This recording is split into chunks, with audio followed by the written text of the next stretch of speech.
IEBC, Independent Electoral Boundaries Commission. The world is not just in Kenya, the world is watching. We said we cannot go to the next election with Smartmatic as a provider of the software. It is good, mume advertise, but it's also good, we're also aware, mumetuma wengine waende kwa, the procurement authority, kusimamisha. Because mnataka mseme wakati umeenda turudi kwa Smartmatic. Hiyo hatutakubali. Simple, as simple as that. We know these games. These games must come to an end.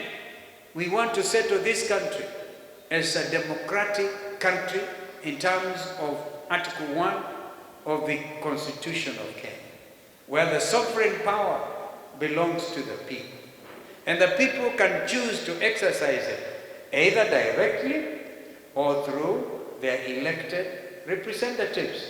Vijana walienda ku exercise directly wakati walipinga finance bill. Now please don't allow Kenyans to exercise this again directly. Allow them now to elect leaders who would not be state captured.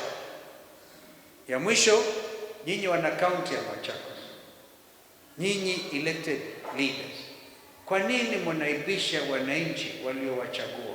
Kwa nini? Bajeti sio ya gavana wa Vinya. Bajeti inawasaidia waliowachagueni nyinyi. Waliowachagueni nyinyi. So they are watching you. They are watching you. Ati amutaki, by the way, mkiangalia ukienda police stations, mutaona a lot of accidents ni magari, ni these border borders and what. Although wakati wa Kibaki tulifanya maneno, wakati tulileta, ease of movement, and that is how, the border industry grew. But at the same time, tunataka watu ambao kama Governor Vinya wanaweza kusimamia and train our own riders